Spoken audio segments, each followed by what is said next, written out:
Hello बच्चों, स्वागत है आपका जीवंत अकेडमी यूट्यूब चैनल पर। आई होप आप अच्छे होंगे, जबरदस्त होंगे। बच्चों, यूपी पुलिस, एमपी पुलिस और दरोगा परीक्षा के लिए मैथ्स की हम निःशुल्क क्लास चला रहे हैं और बहुत ही जबरदस्त और शानदार क्लास चला रहे हैं। परीक्षा में इस क्लास से आपको जबरदस्त रिस्पांस मिलने वाला है, तो आप क्लास मिस मत करिएगा।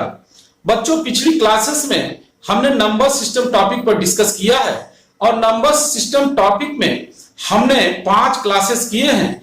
आज 6वीं क्लास हम करने जा रहे हैं। आज संख्याओं पर स्पेशली हम डिस्कस करेंगे और संख्याओं से बनने वाले महत्वपूर्ण प्रश्न आपको बताएंगे। तो आप हमारे साथ जुड़े रहिएगा, पूरी वीडियो वॉच करिएगा क्योंकि बहुत ही जबरदस्त क्लास होनी है। आइए आज की क्लास स्टार्ट करते हैं। आइए पहले टाइप का प्रश्न करते हैं और कॉन्सेप्ट आपको बताते हैं।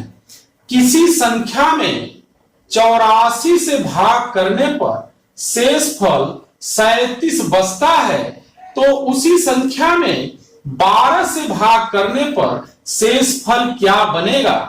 तो बच्चों, यहां पर संख्या हमें ज्ञात नहीं है, लेकिन उस संख्या में जब हम 84 से भाग करते हैं तो शेष 37 बचता है और प्रश्न में पूछा जा रहा है कि 12 से भाग करने पर शेष क्या बचेगा। यह प्रश्न जब भी आपको पेपर में दिखाई दे तो 12 से भाग करने पर उस संख्या में शेष क्या बचेगा अगर हमें पता करना है, तो 84 से भाग करने जो शेष आया है इसमें 12 से आप भाग कर लेंगे, जो शेष बचेगा वही शेष 12 से संख्या में भाग करने पर बचेगा। तो आइए प्रोसेस एकदम शॉर्टकट हम अपनाते हैं। 37 में हम 12 से भाग कर लेंगे तो 12 तिया 36, यहां शेष 1 आ गया। तो संख्या में भी हम 12 से भाग करेंगे तो शेष 1 ही बचेगा। यह रूल आपको याद रखना है। तो यहां लिख देंगे संख्या में 12 से भाग देने पर शेष हमने कैलकुलेट किया 1 बचेगा। बहुत ही महत्वपूर्ण प्रश्न है और यह प्रश्न जब भी पेपर में आएगा तो आप इसी टाइप से जल्दी से लगाएंगे, मैनेज कर लेंगे। टाइम मैनेजमेंट सबसे बड़ा फैक्टर होता है प्रतियोगी परीक्षाओं में, तो आपको टाइम मैनेजमेंट अच्छे से करना है, तो आपको शॉर्ट मेथड यूज करना है। यहां एक बार और हम रिपीट कर देते हैं। एक संख्या है, उसमें 84 से जब हम भाग करते हैं तो शेष 37 बचता है और प्रश्न में पूछा गया कि 12 से अगर उस संख्या में हम भाग करें तो शेष क्या आएगा। तो हमने आपको बताया कि 84 से भाग करने पर जो शेष संख्या छोड़ती है, इस शेष में हम 12 से भाग करेंगे, जो शेष बचेगा वही शेष उस संख्या में 12 से भाग करने पर बचेगा। तो इस प्रकार से आप प्रश्न को कंप्लीट कर सकते हैं। आइए अगले क्वेश्चन पर चलते हैं। एक क्वेश्चन और इस पर करते हैं। किसी संख्या में 14 से भाग करने पर शेष 8 बचता है, तो उसी संख्या में 7 से भाग करने पर शेष क्या बचेगा। तो अभी हमने आपको सॉल्यूशन का तरीका बताया। संख्या में जब हम 14 से भाग करते हैं शेष 8 आता है और हमें पता करना है 7 से भाग करने पर शेष क्या आएगा। तो जो पहले शेष आया है इसमें हम 7 से भाग कर लेंगे, 7 इकाई 7, यहां शेष 1 आ गया। यह शेष 7 से संख्या में भाग करने पर भी बनेगा। यह कॉन्सेप्ट हमने आपको बताया। तो संख्या में 7 से भाग देने पर शेष 1 बचेगा। हमने कैलकुलेट कर लिया। बहुत ही महत्वपूर्ण प्रश्न है और जब यह पेपर में पूछा जाए तो आप आसानी से लगा सकते हैं। हमने आपको तरीका बता दिया। आइए अगले टाइप पर चलते हैं। टाइप 2 में भाजक, भागफल, शेषफल और भाज्य पर प्रश्न पूछा जा सकता है। तो आपको भाजक, भागफल, शेषफल और भाज्य के संबंध को याद रखना पड़ेगा। तो भाज्य बराबर होता है भाजक गुणे भागफल प्लस शेषफल। यह फार्मूला आपको याद रखना है। भाज्य बराबर होता है भाजक गुणे भागफल प्लस शेषफल। अब आइए प्रश्न पर चलते हैं, एग्जाम्पल उठाते हैं। भाजक भागफल का 4 गुना और भाजक शेषफल का 3 गुना है। यदि शेषफल 4 हो तो भाज्य ज्ञात कीजिए। प्रश्न को आपको समझ के रखना है। यहां प्रश्न में पूछा जा रहा है कि भाजक भागफल का 4 गुना है, शेषफल का 3 गुना है, या शेषफल 4 हो तो भाज्य ज्ञात कीजिए। तो इस प्रश्न का सलूशन पूर्व की बात करेंगे। यहां पर हम शेषफल की वैल्यू लिख देंगे तो भाजक हमें मिल जाएगा। तो यहां भाजक बराबर हो जाएगा, यहां 4 रख देंगे, शेषफल की वैल्यू तो 4 गुणे 3 12 हुआ। अब यह वैल्यू यहां सेट कर देंगे 12, तो भागफल आ जाएगा। तो भागफल बराबर हम लिखेंगे भाजक बटा 4, और भाजक हमने 12 निकाला है, तो 12 बटे 4, 4 3 12। अब हमें भाज्य निकालना था तो उसे कैलकुलेट कर सकते हैं। यहां भाजक हमने कैलकुलेट किया है 12, भागफल पहले से यहां पर हमने कैलकुलेट कर लिया है 3, और प्लस शेषफल दिया था प्रश्न में, वो हम लिख देंगे 4। यहां 12 3 36, 36 में 4 जोड़ देंगे 40। इस प्रकार से हमने भाज्य कैलकुलेट किया। आसान प्रश्न है। टाइप 3 में संख्या के पूर्ण वर्ग और पूर्ण घन पर प्रश्न बना सकता है। तो आइए प्रश्न को समझते हैं। वह छोटी से छोटी संख्या बताओ जिससे 720 में गुणा करने पर वह पूर्ण वर्ग हो जाए। तो आपको ध्यान समझना है, हमें वह संख्या पता करना है जिससे 720 में हम गुणा कर दें, यह 720 पूर्ण वर्ग हो जाए। यहां पर सबसे पहले हम 720 का फैक्टर करेंगे। तो आइए देखिए 720 का फैक्टर कैसे करेंगे। यहां 720 लिखेंगे, यहां 2 से डिवीजन करेंगे, 2 3 6 और 2 6 12 360 हुआ। फिर 2 से डिवीजन करेंगे, 2 इकाई 2 2 8 16, इस प्रकार से 180 हुआ। फिर 2 से करेंगे, 2 9 18 90 हुआ। फिर 2 से करेंगे, यहां 45 हो जाएगा। फिर 2 से करें, 2 से नहीं होगा क्योंकि ये विषम संख्या हो गई। 3 से करेंगे, 3 इकाई 3 3 5 15, पुनः 3 से करेंगे तो यहां पर 3 5 15 हुआ। अब पुनः 5 से हम डिवीजन करेंगे तो यहां पर ये 5 से 5 कट जाएगा। अब हम इसका फैक्टर देख रहे हैं, 2 2 2 2 3 3 5 बन रहा है। इसे लिख लेंगे 2 2 2 और 2, पुनः 3 3 और 5, ये फैक्टर बन रहा है। यहां पर आप ध्यान से देखिए, 2 का जोड़ा बन रहा है, 2 के 2 जोड़े बन रहे हैं, 3 का भी जोड़ा बन रहा है, लेकिन इस 5 का जोड़ा नहीं है, इसलिए 720 पूर्ण वर्ग संख्या नहीं है। अगर मैं इसमें 5 से मल्टीप्लाई कर दूंगा तो इस 5 का जोड़ा बन जाएगा, तो यह एक पूर्ण वर्ग संख्या में बदल जाएगी। तो पूर्ण वर्ग संख्या 720 को बनाने के लिए हमें 5 से गुणा करना पड़ेगा। तो यहां पर एक ही 5 है, एक 5 से गुणा कर देंगे तो यह पूर्ण वर्ग हो जाएगी। तो यहां लिखेंगे 720 को पूर्ण वर्ग बनाने के लिए 5 से गुणा करना होगा।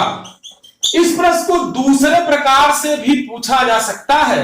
आपसे यह कह सकता है कि वह छोटी से छोटी संख्या बताइए जिससे 720 को भाग करें तो 720 पूर्ण वर्ग हो जाए। तो वह संख्या भी 5 ये होगी, क्योंकि जो पहले 5 हमारा फैक्टर बच रहा था जिसका जोड़ा हम नहीं बना रहे थे, अगर इसे यहां से हटा देंगे तो जो शेष संख्या बचेगी वो पूर्ण वर्ग हो जाएगी। तो इसे हटाने के लिए हमें 5 से भाग करना पड़ेगा। तो यह प्रश्न इस प्रकार से भी पूछ सकता है कि वह छोटी छोटी संख्या बताइए जिससे 720 में भाग करने पर यह पूर्ण वर्ग हो जाए। तो हम ऐसी स्थिति में पुनः 5 ही उत्तर देंगे, क्योंकि जब हम 5 से भाग करेंगे 5 से 5 कट जाएगा और संख्या पूर्ण वर्ग हो जाएगी। और जब गुणा करने की बात करेगा तो हमने बताया क्योंकि इसका जोड़ा नहीं था, 5 से गुणा कर देंगे, संख्या पूर्ण वर्ग हो जाएगी। तो प्रश्न दोनों प्रकार से बन सकता है। इसी प्रकार से पूर्ण घन पर भी प्रश्न बनाया जा सकता है। आइए प्रश्न को समझते हैं। टाइप 4 में पूर्ण घन पर प्रश्न बन सकता है। जैसे आपसे पूछा जा सकता है वह छोटी से छोटी संख्या बताओ जिससे 1080 में गुणा करने पर यह पूर्ण घन हो जाए। तो आपको पुनः फैक्टर करना पड़ेगा, जैसे पूर्व में हमने किया है। 1080 का फैक्टर करेंगे, पहला काम यही करना है। तो 2 पचे 10, 2 चौक 8, फिर 2 से फैक्टर होगा, 2 दूना 4, 2 सत्ते 14, फिर 2 से होगा 2 इकाई 2, 2 तिया 6, 2 पचे 10। अब यहां पर 3 से फैक्टर करेंगे, 3 चौक 12 और 3 पचे 15, पुनः 3 से फैक्टर हो जाएगा, 15 बार जाएगा, पुनः 3 से फैक्टर हो जाएगा, 5 बार जाएगा, 5 से फैक्टर करेंगे 1 आ जाएगा। 1080 का गुणनखंड हमने कर लिया, यहां लिख लेंगे 2 2 2 3 बार लिखेंगे, पुनः 3 3 3 3 बार लिखेंगे और इसके बाद 5 लिख लेंगे। अब आप ध्यान से देखिए, पूर्ण घन के लिए हम 3 3 का जोड़ा बनाते हैं। यहां 2 के 3 जोड़े हैं, 3 के भी 3 जोड़े हैं, लेकिन 5 का 3 जोड़ा नहीं बना है। तो यहां पर हमें 2 5 लाकर 5 में गुणा करना पड़ेगा, अर्थात 2 5 लाएंगे तो 5 गुणे 5 लाना पड़ेगा, अर्थात 25 लाना पड़ेगा। तब हम जब यहां गुणा करेंगे तो गुणनफल पूर्ण घन हो जाएगा। इसका मतलब 1000 में हमें 25 से गुणा करना पड़ेगा। यहां लिखेंगे 1080 में 25 से गुणा करना पड़ेगा। 1080 में 25 से गुणा करने पर वह पूर्ण घन हो जाएगी। यह हमने सलूशन किया। तो प्रश्न में पूर्ण वर्ग पर भी प्रश्न बन सकता है और पूर्ण घन पर भी बन सकता है। इसी प्रश्न में यह भी कहा जा सकता है कि वह छोटी छोटी संख्या बताओ जिससे 1080 में भाग करने पर वह पूर्ण घन बन जाए। यहां आपको ध्यान देना है, उत्तर आप 25 नहीं लिखेंगे, ये जो 5 बच रहा है इसी से भाग करना पड़ेगा। ये 5 से हम जब भाग कर देंगे 5 से 5 कट जाएगा, तो यहाँ पे 3 3 के जोड़े बन जाएंगे। इस प्रकार से संख्या जो बनेगी वो पूर्ण घन हो जाएगी। तो यहां पर जब प्रश्न में ये पूछा जाए कि वह छोटी से छोटी संख्या बताइए जिससे 1080 में भाग करने पे पूर्ण घन हो जाए, तो आप आंसर में 5 लिखेंगे। तो इस प्रकार से प्रश्न 2 प्रकार से बन सकता है, पूर्ण वर्ग वाला भी और पूर्ण घन वाला भी। आइए आगे बढ़ते हैं। टाइप 5 में लसा पर आधारित संख्या पर प्रश्न बन सकता है। तो आइए प्रश्न को समझते हैं। वह छोटी से छोटी संख्या बताओ जिसमें 12, 15, 18, 20 से भाग देने पर वह पूर्णतया विभक्त हो जाए। इंपॉर्टेंट प्रश्न है, हमें वह संख्या पता करना है जिसमें 12, 15, 18, 20 से भाग दें वह पूर्णतया विभक्त हो जाए और संख्या छोटी से छोटी होनी चाहिए। तो आप सबसे पहले 12, 15, 18, 20 का एलसीएम निकालेंगे। तो यहां पर 12, 15, 18, 20 का हम एलसीएम निकालेंगे। तो 2 छक 12, यहां 15 में भाग 2 से नहीं होगा, उतार लेंगे। 2 9 18, 2 10 20, फिर 2 से भाग करेंगे, 2 3 6 15 में नहीं होगा, 9 नहीं होगा, 2 5 10। अब 3 से भाग करेंगे, 3 इकाई 3, 3 5 15, 3 3 9, 5 में नहीं होगा। पुनः 3 से भाग हो जाएगा, 5 में नहीं होगा, उतार लेंगे, 3 इकाई 3, 5 में नहीं होगा। अब 5 से हम डिवीजन करेंगे, 1 1 1 1 आ जाएगा। यहां पे हम मल्टीप्लाई करेंगे, 2 दूना 4 3 12 3 36 और 36 में 5 का हम गुणा कर देंगे तो लस हमें मालूम हो जाएगा। तो यहां देखिए 6 5 30, 5 3 15 3 18, 180। 180 वह छोटी छोटी संख्या है जो 12, 15, 18, 20 से पूर्णतया विभक्त हो जाएगी। आप 180 में 12 से भाग करेंगे तब भी 180 कट जाएगा, 15 से करेंगे तब भी, 18 से करेंगे तब भी, और 20 से करेंगे तब भी।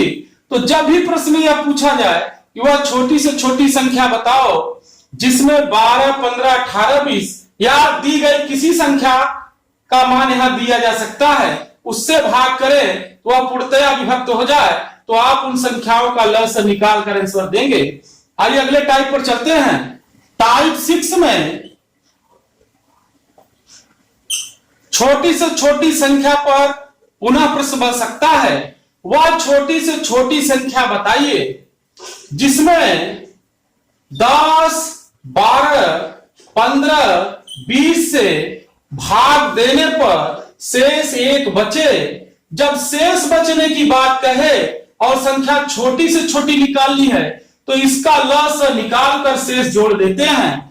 तो यहां सबसे पहले हम 10, 12, 15, 20 का लसागु निकालेंगे। 2 पचे 10, 2 छक 12, 15 भाग नहीं होगा, 2 दहम 20, 2 से 5 में नहीं होगा, 2 तिया 6, 15 में नहीं होगा, 2 पचे 10। अब 3 से भाग करेंगे, 5 में नहीं होगा, 3 इकाई 3, 3 पचे 15, पुनः 5 में नहीं होगा। फिर 5 से भाग कर लेंगे, 1 1 1 1 आ गया। यहां 2 दूना चाहते हैं, 12 पचे 60। वैसे देखकर भी आप अनुमान लगा सकते थे कि लसागु यहां 60 होगा। अब यह एक ऐसी संख्या हमने प्राप्त किया है जो कि 10, 12, 15, 20 से पूर्णतः विभक्त हो जाएगी। यह ठीक पहले टाइप, इसके पहले वाला टाइप है। आप ध्यान समझिए, यहां 10 छक 60, 12 पचे 60, 15 चौका 60, 20 तिहाई 60। इस प्रकार से 60 एक छोटी छोटी संख्या है जो 10, 12, 15, 20 से पूर्णतः विभक्त हो जाएगी। लेकिन यहां प्रश्न में पूछा गया है कि वह संख्या बताइए जिसमें 10, 12, 15, 20 से भाग करें तो शेष 1 बचे और छोटी से छोटी संख्या हो। तो आपको यहां पर संख्या को प्रदर्शित करने के लिए लसागु में शेष जोड़ना पड़ेगा। ये आप याद रखेंगे। तो 60 में जोड़ देंगे, संख्या 61 हो जाएगी। अब 61 में आप 10 से भाग करेंगे, 10 छक 60, शेष 1 बच जाएगा। 12 पचे 60, पुनः शेष 1 बचेगा। 15 चौका 60, पुनः एक शेष 1 बचेगा। और 20 तिया 60, पुनः शेष 1 बचेगा। तो प्रोसेस जो आपको करना है, लसागु निकालना है और जितना शेष बचता है उसको जोड़ देना है, तो संख्या मिल जाएगी। आइए आगे बढ़ते हैं। टाइप 7 पर चलते हैं। वह छोटी से छोटी संख्या बताओ जिसमें से 5 घटाने पर वह संख्या 8, 10, 12, 15 से पूर्णतया विभक्त हो जाए। ध्यान से समझेंगे, वह संख्या बताना है जिसमें से 5 घटाने पर वह संख्या 8, 10, 12, 15 से पूर्णतया विभक्त हो जाए। तो पुनः हम लसागु निकालेंगे। 8, 10, 12, 15 का। यहां आप देखिए, 2 चौका 8, 2 पचे 10, 2 छक 12, 15 में भाग नहीं होगा 2 से। 2 दूना 4, 5 में नहीं, 2 तिहाई 6, 15 में नहीं। पुनः 2 से भाग करेंगे, 2 इकाई 2, 5 में नहीं होगा, 3 में नहीं होगा, 15 में नहीं होगा, क्योंकि ये विषम संख्याएं हैं। आइए 3 से भाग करते हैं, 1 में नहीं होगा, 5 में नहीं, 3 1 का 3 पचे 15। अब पुनः 5 से भाग करेंगे तो 1 1 1 1 आ जाएगा। जब 1 1 1 बच जाए तो आपको इन संख्याओं का गुणनफल कर लेना है, तो लसागु मालूम हो जाएगा। तो यहां लसागु हम लिखेंगे 2 दूना 4 दूना 8 त्रिक 24 पंजे 120। अब प्रश्न में अगर यह पूछा जाता कि वह छोटी से छोटी संख्या बताओ जिसमें 8, 10, 12, 15 से भाग करें तो वह पूर्णतः विभक्त हो जाए, तो वह 120 होगी। अगर यह पूछा जाता कि वह छोटी से छोटी संख्या बताओ जिसमें 8, 10, 12, 15 से भाग करें शेष 1 आ जाए, तो 120 में 1 जोड़ देंगे, 121 हो जाएगी। और यहां पूछा गया कि वह छोटी छोटी संख्या बताओ जिसमें से 5 घटाने पर वह 8, 10, 12, 15 से पूर्णतः विभक्त हो जाए। तो 5 घटाने की बात कर रहा है, तो आपको याद रखना है संख्या को प्रदर्शित करने के लिए लसागु में आप 5 जोड़ देंगे। ये कॉन्सेप्ट आपको याद रखना है। यहां 120 में 5 जोड़ेंगे, वह संख्या 125 होगी, जिसमें से हम 5 घटाएंगे तो 8, 10, 12, 15 से पूर्णतः विभक्त हो जाएगी।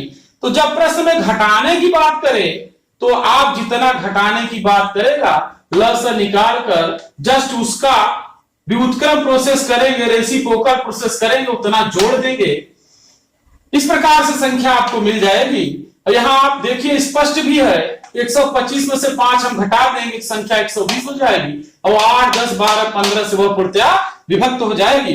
तो प्रश्न में कहा गया था कि वह छोटी छोटी संख्या बताइए जिसमें से हम 5 घटाएं तो वह 8, 10, 12, 15 से कट जाए, तो 125 वह संख्या है। इसमें जब भी हम 5 घटाएंगे तो संख्या हो जाएगी 120, 8, 10, 12, 15 से पूर्णतया कट जाएगी। तो इस प्रकार से इस प्रश्न का आप सलूशन दे सकते हैं।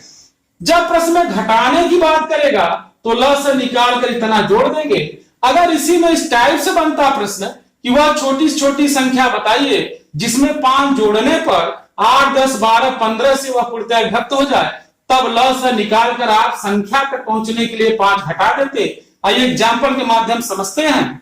टाइप 8 पर चलते हैं। वह छोटी से छोटी संख्या बताइए जिसमें 5 जोड़ने पर वह संख्या 8, 10, 12, 15, 18 से पूर्णतया विभक्त हो जाए।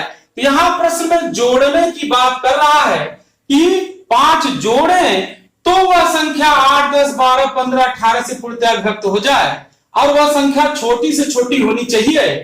तो आपको हमने बताया जब जोड़ने की बात करेगा तो ल से निकालकर जितना जोड़ने की बात करेगा उतना घटाकर संख्या को लिखेंगे। तो आइए सलूशन करते हैं। पहले 8, 10, 12, 15, 18 का ल से निकालेंगे। यहां लिखेंगे 8, 10, 12, 15 और 18। यहां 2 से डिवीजन करेंगे, 2 चौक 8, 2 पचे 10, 2 छक 12, 15 में नहीं होगा, 2 9 18। पुनः 2 से करेंगे, 2 दूना 4, 5 में नहीं होगा, 2 3 6, 15 में नहीं होगा, 9 में नहीं होगा। पुनः 2 से करेंगे, 2 इकाई 2, 5 में नहीं, 3 में नहीं, 15 में नहीं, 9 में नहीं। पुनः हम 3 से भाग करेंगे, चूंकि अब 2 से नहीं होगा, ये सब विषम संख्याएं हैं। 5 में नहीं होगा, 3 1 का 3, 3 5 15, 3 3 9। पुनः 3 से भाग होगा 1, 5 में नहीं होगा और 3 इकाई 3। अब 5 से हम भाग कर देंगे 1 1 1 1 और 1। यहां पर लासा हम लिख लेंगे, खुलासा हो जाएगा 2 दूना 4 दूना 8 24 72 72 पंजे 360। इस प्रकार से हमने ल से निकाल लिया। प्रश्न में कहा गया कि 5 जोड़ने पर संख्या 8, 10, 12, 15, 18 से पूर्णतया विभक्त होगी। तो यहां पर संख्या को प्रदर्शित करने के लिए ल में से हमने बताया 5 आप घटा देंगे तो 360 में से 5 घटा देंगे तो 355 वह संख्या होगी। तो इस प्रकार से जब प्रश्न में जोड़ने की बात करेगा तो ल से निकालकर जितना जोड़ने की बात करेगा उतना घटाकर आंसर करेंगे और जब प्रश्न में घटाने की बात करेगा तो ल से निकालकर जितना घटाने की बात करेगा उतना जोड़कर आंसर करेंगे। हमारे साथ आप जुड़े रहिएगा। अगली क्लास में इसके बाद के क्वेश्चन आपको बताएंगे। बहुत ही शानदार टाइप्स चल रहे हैं और यहां से हमेशा प्रश्न बनते हैं। धन्यवाद।